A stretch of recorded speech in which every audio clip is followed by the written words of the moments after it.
जीते जी मृत्यु अंगीकार कर लेना, यही ध्यान है। और जो जीते जी मर जाता है वही अमरता प्राप्त करता है। जीते जी मृत्यु है का, क्योंकि शरीर की मृत्यु से आपकी मृत्यु नहीं होगी, वो स्वप्नांतर है। स्वप्न बदल जाएगा और आप फिर नया स्वप्न देखने लगेंगे। जैसे रात का स्वप्न जाते हैं तो इधर जागृत छूट जाता है और उधर से इधर आते हैं तो वो स्वप्न छूट जाता है। इसी तरह मृत्यु के बाद नए जीवन का स्वप्न देखेंगे, नया शरीर, नया नाम रूप। इधर का विस्मृत हो जाएगा, क्योंकि जन्म और मृत्यु के समय परमात्मा जो है घन सुषुप्ति जीव में डाल देता है, तो इसीलिए पुराना जीवन विस्मृत हो जाता है। अब एक जीवन की स्मृतियां इतना कष्ट देती हैं, अगर सब जीवन याद हो तो आदमी पागल हो जाए। तो इसे भी भगवत कृपा ही समझनी चाहिए। लेकिन अगर जीते जी मेरी मृत्यु हो जाए, मेरी माने अहंकार की, मैं विचार की मृत्यु हो जाए, तो भगवत प्राप्ति होती, तभी ध्यान घटित होता है और जीव मुक्त हो जाता है, हर बंधन से मुक्त हो जाता है। जन्म और मृत्यु ये भ्रम मिट जाता है। वो जान जाता है कि मैं वह हूं जिसका कभी जन्म हुआ ही नहीं और ना कभी मृत्यु होती है। मैं अनादि अनंत चेतन तत्व। मुक्ति इसे ही कहते हैं। मुक्ति का मतलब जन्म और मृत्यु के भय से मुक्त, शरीर की पराधीनता से मुक्त, विषयों की, इंद्रियों की, मन की गुलामी से मुक्त, वासनाओं से मुक्त, इच्छाओं से मुक्त, अहंकार से मुक्त। और मुक्त से तात्पर्य ये नहीं कि इससे खत्म या अलग, इन सब में रहते हुए भी इनके अधीन नहीं। इनमें रहते हुए, विषय भोगते हुए, चलते हुए, खाते हुए, पीते हुए, सोते जागते, सब करते हुए भी आप मुक्त रहेंगे। सब करते हुए जानोगे कि स्वप्नवत कुछ नहीं हो रहा है, एक अकेला मेरा स्वरूप है, या मैं हूं, मेरे अतिरिक्त और कुछ भी नहीं है। तो पहला सूत्र है कि मैं का विचार करके इसकी असारता समझना, मैं को नष्ट नहीं करना, क्योंकि मैं स्वयं मैं को कैसे नष्ट करेगा? मैं को कैसे मारेगा? तो खूब विचार करना कि ये का है, मन का है, बुद्धि का है। तो मन कहो चाहे बुद्धि कहो चाहे अहंकार कहो, सब कुछ विचार है। अब विचार प्रकट होने से हम महसूस करते हैं कि इनका कोई मूल भी होगा, यही महसूस करते हैं, होता मूल इनका नहीं। तो जब कोई मूल होगा तो हम कहते हैं मन में विचार उठे, नाम कल्पित मन, अहंकार, मैं करने वाला अहंकार।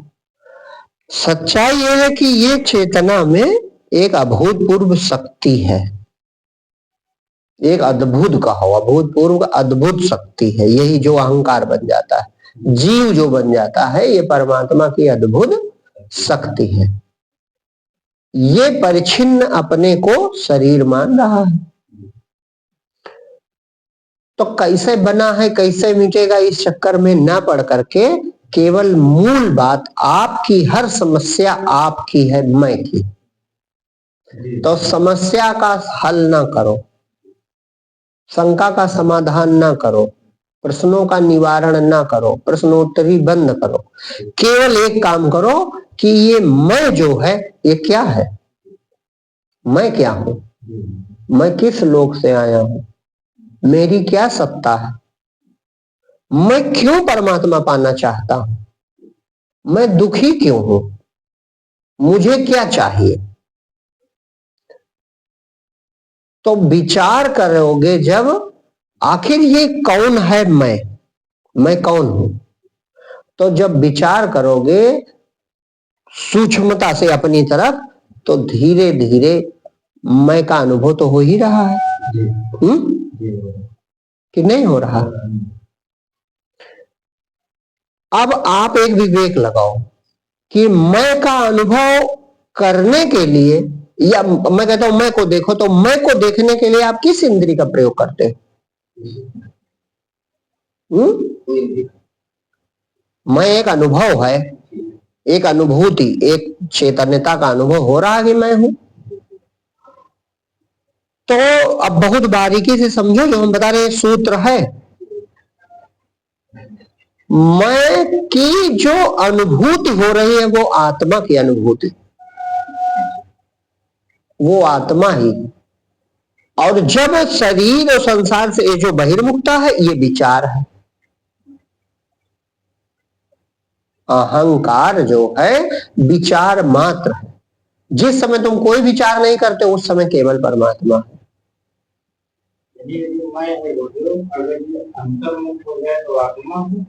बहिर्मुख हो, जब बहिर्मुख है यानी शरीर संसार को अपना माने, तब ये बंधन करने वाला है, तब ये फंसाने वाला है, तब ये जीव बन गया, ज्ञान हो गया। और जब निराकार में मैं है, तो वो शुद्ध में है, वो परमात्मा है, इतना नजदीक है। फिर मैं कहने की जरूरत भी नहीं। क्यों? क्योंकि वो अनादि और अनंत है। तो मौन दशा में ठहर जाओ, मन अपने आप नष्ट हो जाएगा, अपने आप अहंकार की मृत्यु हो जाएगी, और मृत्यु होते ही अमर जीवन मिल जाता है। उसमें देर नहीं कि देर में लगे, अभी मरे हैं फिर जन्म होगा, ऐसा कुछ नहीं। ठीक, मतलब सही पहचान नहीं है, बस इतनी बात। जैसे सांप दिख रहा है तब भी रस्सी है, और सांप मिट गया तब भी रस्सी है। तो ना सांप था और ना सांप मिटा, केवल भ्रम दूर हुआ। जब सांप दिख रहा था तब भी सांप नहीं था, और जब सांप मिट गया तब भी सांप नहीं है, और जब सांप दिख रहा था तब भी रस्सी थी, और जब सांप गायब हुआ तब भी रस्सी है। तो इसी तरह इस समय भी परमात्मा है, और जब ज्ञान होगा तब भी परमात्मा है। परमात्मा का अनुभव यानी आत्म साक्षात्कार हर समय हो रहा है। यही जो मैं उठ रहा है, ये जो अनुभूति मेरे होनेपन की है, ये चेतना है। लेकिन अभी आप क्या कर रहे हो? शरीर से जुड़ के सोचते हो कि मैं शरीर बैठा हूं। तो वही है कि रस्सी को सांप समझ रहे हो। का जड़ शरीर अपने को जान सकता है कि जड़ शरीर अपना अनुभव करता है? लेकिन तुम तो सुषुप्ति काल में रहते हो जहां पर शरीर होता भी नहीं। तो सुषुप्त काल में और इस समय अंतर केवल इसी अहंकार का है, कोई और अंतर? हाँ, ये वृत्ति उठ गई, बस इतनी बात। और सुषुप्ति में ये वृत्ति जो है तमोगुण में खो गई थी। वो समय हाँ परमात्मा था। तो बस अभी क्या करना है? मैं कोई सत्ता मैं की नहीं है, मैं है तो परमात्मा हूं, बस इतना जानो। जो मैं है वो परमात्मा के है सत्ता एक है, सत्ता जिसको विद्या कहा जाता है। विद्या माने जो है वो एक है। तो जब एक है तो परमात्मा ही है, तुम कहां हो? तो तुम किसी लोक से का आए हो? तुम क्यों भगवान से अपने को अलग मानते हो? तुम क्यों कहते हो मैं हूं और परमात्मा का ध्यान करूंगा? तुम क्यों बार बार जिज्ञासु बनो, भक्त बनो, साधक बनो, कुछ बनो, कुछ बनना भगवान से अलग होना। भाई तुम कहां से? फिर यही विचार कर लो कि मैं कौन हूं, तब भी परमात्मा मिल जाएगा। ये स्वीकार कर लो यार, मैं तो जब मेरी कोई सत्ता नहीं तो मैं कुछ नहीं हूं, तब भी परमात्मा है। दोनों अवस्थाओं में परमात्मा ही है। चाहे कहो ना हम मैं नहीं हूं, और चाहे कहो सो हम मैं वही हूं, और चाहे खोज करो को हम, काम बन जाएगा आपका। क्यों? क्योंकि ये मैं जो है, ये परमात्मा बिना शक्ति के तो मैं उठेगा नहीं। बिना शक्ति के मैं उठेगा नहीं। लेकिन मैं जब अकेली निराकार सत्ता है तो उसमें मैं उठता नहीं, है ना। तब देख के ये शरीर अपने तादाद में, और शरीर की कोई सत्ता उसी तरह नहीं है जैसे स्वप्न शरीर की कोई सत्ता नहीं होती।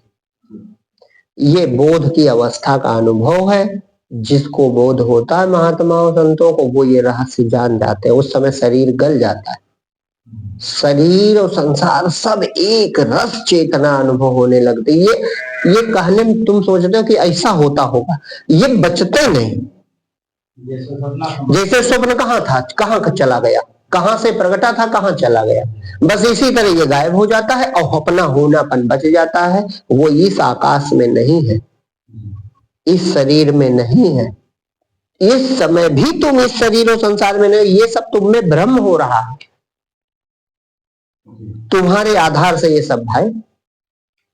तुम्हारे जैसे पर्दे पर शेर बना है और पर्दे पर नदी भी बनी है, पर्दे पर खरगोश भी, सीनरी एक बनी है। तो वहां न नदी है, न शेर है, न खरगोश है, कपड़ा है, पर्दा है।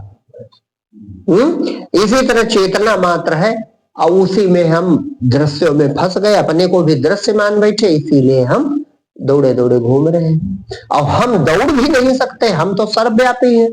शरीर दौड़ता है और शरीर के चलने को हम अपना चलना मानते हैं, शरीर के जन्म को हम अपना जन्म मानते हैं, शरीर के नष्ट हो जाने को हम अपनी मृत्यु मानते हैं, शरीर की उम्र अवस्था को हम अपनी उम्र माने, इसी में हम तादात्म्य कर लिए। तो बस इतने करना है कि जो है सो है, उसी में शांत रहो।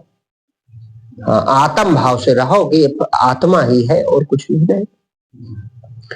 अब इसमें कुछ सहयोगी चीजें हैं।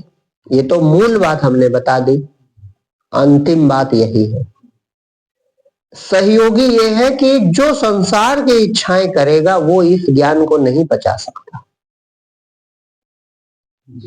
हाँ, ये सहयोगी कारक है। मूल बात तो हमने पहले बताई, लेकिन अब सहयोगी भी कुछ है। सहयोगी क्या है?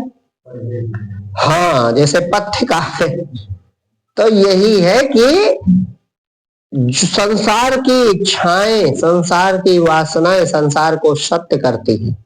इसलिए जो संसार की इच्छाएं रखता है वो इस ज्ञान को ग्रहण नहीं कर सकता। उसके लिए यह ज्ञान एकदम झूठी कल्पना के समान। हाँ, वो ग्रहण ही नहीं कर सकता, धारणा तो बड़ी दूर की बात। तो इसलिए संसार को असत्य मानना हमेशा, नाशवान है ये छोटी बात है, समझो दोनों में भेद है। संसार नाशवान है इसलिए नहीं चाहिए, ठीक है, तब तुम पूर्ण समझदार नहीं हो। संसार स्वप्न की तरह होता ही नहीं है, होते हुए भी नहीं है, ये सत्य बात है। इस बात में निष्ठा रखो। स्वप्न इसका प्रमाण है, इसलिए इस बात में निष्ठा रखो, इस बात में श्रद्धा रखो कि ये जगत है ही नहीं तो इसकी इच्छा हम नहीं करते। जैसे बीत रहा है वैसे ठीक है, सहजा अवस्था रखनी है। हाँ, जैसा भाई कुछ तो चल ही रहा है जीवन में, तो बस ठीक है, वैसे खाओ पियो सो जागो उतना करते रहो, लेकिन संसार को सत्य ना मानो, ये दूसरा सूत्र है। अहंकार को सत्य ना मानो, अहंकार का आधार मैं ही हूं, मैं परमात्मा हूं, मेरे अतिरिक्त और कुछ नहीं, आत्म भाव से रहो, ये पहला सूत्र है। और संसार दृश्यमान जितना है शरीर संसार, ये स्वप्नवत मिथ्या है, सिर्फ दिखता है नहीं, इस पे श्रद्धा रखो, ये दूसरा सूत्र, ये दूसरा सूत्र है, ये रखना पड़ेगा। तो जब मिथ्या ही है तो फिर तीसरी बात भी आ जाती है कि फिर संसार में सुखी होने का भाव छोड़ दो। हाँ, संसार में सुखी होने का भाव छोड़ दीजिए, ये तीसरी बात है, संसार में सुखी होने का भाव। लेकिन अभी हमारे अंदर अपना मानने की, प्रेम करने की, मैं करने की ये शक्ति है। तो ये सब जितना प्रेम का भाव या ममता, जो कुछ तुम्हारे अंदर भाव है, ये परमात्मा का ही है। उसी में शांत करो कि सब हमारा चैतन्य तत्व ही है, और कुछ जो कुछ दिखता भी है मान लो अज्ञान काल में, तो प्रभु के अलावा, परमात्मा के अलावा कोई दूसरी वस्तु नहीं है। ये चौथी बात है। अरे गिनती करने से मतलब नहीं, केवल हम एक तरीका बता रहे हैं कि इस तरीके से जिसका जीवन होगा वो उसका ध्यान सिद्ध हो जाएगा। अहंकार का विचार मिथ्या है, लेकिन अहंकार की शक्ति सत्य है। वही मेरा आत्मा परमात्मा है। दृश्यमान जगत जितना है ये स्वप्न की तरह मिथ्या है, इसमें कुछ भी सार नहीं है। इसलिए संसार से मुझे सुख नहीं चाहिए। मैं भौतिक या विषय के सुखों की कोई आशा नहीं करता हूं। और जो यहाँ वृत्ति बाहर प्रेम के लिए भटक रही थी, मैंने प्राप्त करने का भाव, अपना बनाने, तो मेरा आत्मा ही अकेला है और उसी का ये विलास है। इसलिए आत्मा के अतिरिक्त कोई प्रेम करने की वस्तु नहीं है। तो अपनी वृत्ति अपने में समेट के रखती है। दृश्यमान जगत को असत्य मानना है, दृश्यमान में सुख की आशा त्याग देनी है, और मैं का विचार मिथ्या है। इसलिए आत्म भाव से सब परमात्मा, मैं परमात्मा का ही हूं, मैं परमात्मा में ही हूं, इस भाव से शांत हो जाना है। ये चार तरीके अपनाओ, सूत्र चार चाहे ये समझ लो, तो ध्यान आपका धीरे धीरे होने लगेगा। धीरे धीरे ध्यान घटित होने लगेगा। हाँ, शांत जब होगे बस अचानक इस जगत के पार चले जाओगे। अचानक सब गायब हो जाएगा, केवल अपनापन बचेगा, अपनी चेतना। तब परमानंद है, सच्चिदानंद है, अद्भुत आनंद है। फिर क्या होगा? फिर खाते हुए, सोते हुए, जागते हुए, व्यवहार करते हुए, अरे बड़ी सहज आनंद में दशा प्राप्त होगी। क्यों? क्योंकि आत्मा का ही सब विलास है, संकल्प है। और जब तुम आत्म भाव में स्थित हो जाओगे तो ये खेल हो जाएगा जगत। हाँ, जगत हो गया खेल तमाशा, मन के मिटे बवाल, काल मेरा क्या कर पाएगा। ये बहुत ऊंची अवस्था प्राप्त होती है, कोई साधारण नहीं। फिर परमात्मा ही होगा और जीवन आपका आनंदमय अद्भुत होगा। लेकिन आनंद की लिप्सा वहां प्रक्षेपित कर दो। जो अभी एक बात आई थी कि फिर बाद वाली दशाएं सुन के तुम्हें लोभ हो, कुछ वहां नहीं करना है। वहां तो आत्मा संकल्प वृक्ष है, और कोई कल्प वृक्ष हो चाहे ना हो, ये हम संतों का अनुभव है। आत्म तत्व ही कल्प वृक्ष है। और कोई चिंतामणि हो या ना हो, आत्मा ही चिंतामणि है। हाँ, वहां पर संत ये अनुभव करते हैं बोधवान कि जो चिंतन उठ भी जाए, मान लो कल्पना, तो वैसा जगत में खेल होने लगता है, वैसा प्रकट हो जाता है। वो कल्प वृक्ष है, सुना कल्प वृक्ष के नीचे जो कल्प हो जाए। आत्मा जिस संतों को आत्म बोध होता है, वे जो कल्पित करे वैसा हो जाए। लेकिन ये शर्त है कि वो मर कर वहां पहुंचे। वो भाई सर्वस्व बलिदान है, मृत्यु का है। मैं नहीं हूं ये क्या है? मृत्यु है। मैं नहीं हूं, मैं हूं तो परमात्मा हो। मेरे रूप में परमात्मा की शक्ति है। हाँ, परिच्छिन्न अस्तित्व समाप्त, पूर्ण अस्तित्व प्राप्त हो जाता है। तो जब हम है ही नहीं, तो इच्छा कौन करे? परमात्मा का इच्छा करेगा। जब उसका जगत रूप है तो का इच्छा वो करता होगा है? तो परमात्मा में कोई इच्छा है नहीं, और जीव इच्छा मात्र था जो उसमें मिट गया। तो अब कौन कल्पना करे जो कल्प वृक्ष के फल खाए? तो सब स्वाभाविक होता है। लेकिन ये संत अनुभव करते हैं पूर्ण बोध के बाद कि ये सब बड़ी सरलता से हो रहा है अपने आप कुछ। हाँ, बस जैसे स्वप्न में जो सोचते थे वही दिखता है, ऐसे इधर हाल है, लेकिन जीव भाव से नहीं। इसीलिए संत के कोई इच्छा नहीं उठती। वो मर के प्रभु को पाते हैं तो दोबारा जीवित नहीं होते, फिर प्रभु जीवित रहते हैं उनके रूप में। एक परमात्मा, वो अपने को जान जाते हैं कि मैं, हम प्रीतम, हम तुम एक है, कहान सुनन का दो है। देखने में दो है, बाकी सच्चाई ये है कि एक परमात्मा है, दूसरी कोई सत्ता। तो पूर्ण महात्मा न किसी को आशीर्वाद दे सके और न किसी को श्राप देते नहीं है। वो उनमें क्या होता है, उनमें स्वाभाविक होता है। हमने कहा अरे बाबा आशीर्वाद दो, तो जैसे छोटे बच्चे की तरह क्रिया प्रतिक्रिया नियम है, कहा हाँ सुखी रहो, अंदर उनके कुछ नहीं। चूंकि वे आत्म भाव में स्थित है तो उतना भी बहुत है।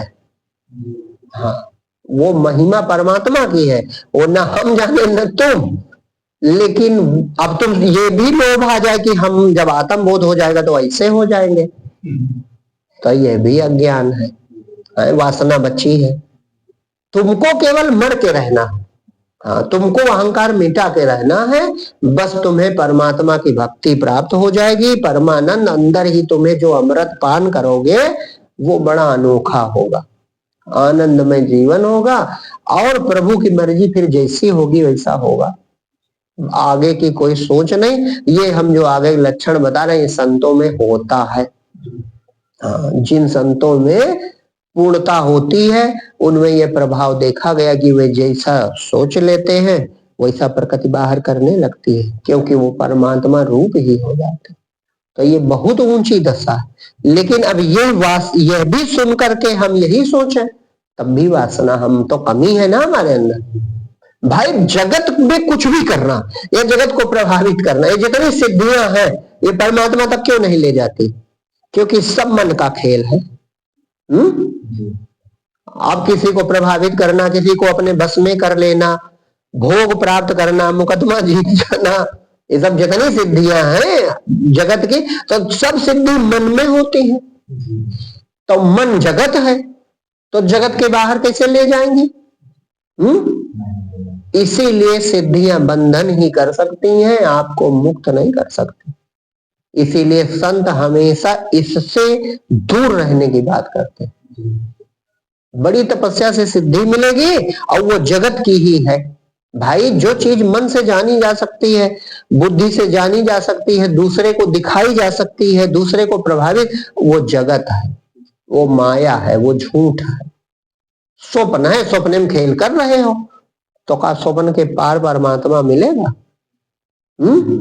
और दूसरे ये वासना सिद्ध करती है कि तुम जगत को सत्य माने हो, और वहां दूसरा सूत्र है कि जगत को असत्य जानो, मिथ्या जानो, ये स्वप्न की तरह है ही नहीं। तो जो चीज है ही नहीं उसमें किसको जादू दिखाओगे? किसके सामने उड़ के दिखाओगे, पानी चल के दिखाओगे, कि उसके मन का हाल बताओगे, है कि उसे श्राप दे दोगे कि आशीर्वाद दे दोगे? ये सब संसार का महत्व सिद्ध करते हैं। और जब संसार है तुम्हारे लिए महत्वपूर्ण है तो फिर मुक्ति की बात न करो। हाँ, फिर इसी में बढ़िया खेल करो और सिद्ध महात्मा बन जाओ, खूब सिद्धि दिखाओ सबको। हाँ, लेकिन आत्म ज्ञान वाली सिद्धि, आत्म सिद्ध जो है, जिसको स्वरूप की सिद्धि है, वो सब सिद्धों का सिद्ध है, उसके लिए सब खेल तमाशा। और एक और बात, ऐसे महापुरुष के सामने सिद्धों की सिद्धि चल भी नहीं सकती। क्यों? क्योंकि हर सिद्धि आत्मा से सिद्ध होती, और वो बैठा नहीं चाह रहा आगे सिद्ध हो नहीं सकती। ये भी पक्का जानो। जैसे रावण सिद्ध है तो उसने देखा बानर बड़ा परेशान करे हैं, तो उसने असंख्य रूप रख लिए। अब असंख्य रूप रख लिए तो कहा तको गिर कंदर खोहा, बंदर सब भगे, सब बड़े बड़े सब भागे। कुछ बड़े बहादुर हनुमान जी जैसे जामवंत वो टिके रहे, बाकी सब कहे अरे भागो। जब एक रावण था तब तो दादा दुनिया हिलती थी उससे, चल 10 आनंद लेवनी। अब तो करोड़ों हो गए, अब क्या होगा दादा, भागो भागो भागो। तो सब भागने लगे क्योंकि वो सिद्ध था, उसने सिद्धि से ऐसा रूप दिखाया। लेकिन जैसे भगवान राम प्रकट की, का खरभर काहे पड़ा हमारी सेना में, खरभर परा कपी सब भागे, तो कहा ये का हो गया अचानक? तो देखा तो ये माया भी अपनी माया फैलाए है, तो एक बाण माया सब काटी। काहे? वो आत्म स्वरूप है, तो जो आत्मा में सिद्ध है, माने जो स्वरूप में है, उसके सामने माया नहीं चल सकते। हाँ, वो मोहित नहीं होगा। और उसके सामने ये झूठे सिद्धों की सिद्धियां ये स्वप्न में है ना, तो कैसे चल जाएंगे? तो वो बहुत बड़ी बात है। लेकिन वहां तक जाने के लिए ये प्रारंभिक जो चीजें हैं ये त्यागनी होती। नहीं तो स्वप्न में रह जाओगे। मान लो पहले सिद्धि पाना आसान नहीं, बड़ी तपस्या करनी पड़ती है, और भक्ति के लिए कुछ नहीं करना है, केवल मर जाना है। बस प्रभु सहारे मर जाओ, प्रभु तुम ही हो मेरे रूप में, मिले हो मगन होगा। इसमें करना कुछ नहीं और मिलता है परमात्मा, और उसमें करके मिट जाओ, मिलता है स्वप्न। हाँ, मिलेगा कुछ नहीं, हाथ अंत में खाली हाथ रहोगे, कुछ मिलने वाला नहीं। तो इसीलिए जो आत्मज्ञानी पुरुष हैं वे स्पष्ट कह देते हैं कि नहीं, इस सिद्धि के चक्कर में ना पड़ो, ये मन का खेल है। और तुम बहुत तपस्या भी करोगे और बड़ा त्याग करोगे, तप करोगे, तब सिद्धि मिलेगी। और वो सिद्धि काहे के लिए? दुनिया प्रभावित करने के लिए। भाई और का उद्देश्य है तुम्हारा? यानी तुम अज्ञानी हो, तुमको जगत सत्य लगता है। तो जब जगत सत्य लगता है तो फिर ज्ञान की बातों ना करो, तुमको ज्ञान कभी नहीं होगा। हाँ, ये कसौटी है। आत्म बोध उन्हीं महापुरुषों को हुआ जिन्होंने जगत को बिल्कुल असार समझ के, नहीं चलो शुरुआत में असार समझे, लेकिन फिर भी नासवान समझ के, भाई नासवान है इसमें तो कुछ नहीं पूछना, नासवान है। और ज्ञान होने पता चल जाता है ये है ये नहीं, तो इसका परित्याग अति आवश्यक है। माने इधर की वासना का त्याग, का संसार का छोड़ोगे, वासना त्यागनी है, अपनी इच्छाएं त्याग देनी है, अपने अहंकार को अपने मूल में शांत रखना है। संसार को सत्य नहीं मानोगे तो इच्छा उठेगी नहीं, सुख पाने की इच्छा उठेगी नहीं। और मान लो अपना किसे बना ले या अपनत्व वाला भाव, ये प्रेम जिसे कहा जाता उठे, तो ये इसके योग्य केवल प्रभु है। आपके प्रेम के योग्य सिर्फ परमात्मा है, क्योंकि वही अविनाशी है और प्रेम भी अमर तत्व है। वहीं जाके आपका प्रेम अमर हो जाएगा, पूर्ण हो जाएगा। संसार में तो दुख उठाना पड़ेगा। बस यही 4 सूत्र अपनाए रहो, कल्याण हो जाए। अहंकार को विचार मात्र समझकर, अहंकार मैं करने की ताकत परमात्मा है, मैं कहां से आया, किस लोक से आया, तो मैं करने वाली शक्ति परमात्मा है, इसलिए उसी में शांत रहो। दृश्यमान जितना जगत है ये उसी का विलास है, स्वप्न की तरह मिथ्या है, ये पक्की निष्ठा रखो। और जब स्वप्नवत है तो तीसरा सूत्र, इधर से सुख पाने की कभी कोई इच्छा न रखो।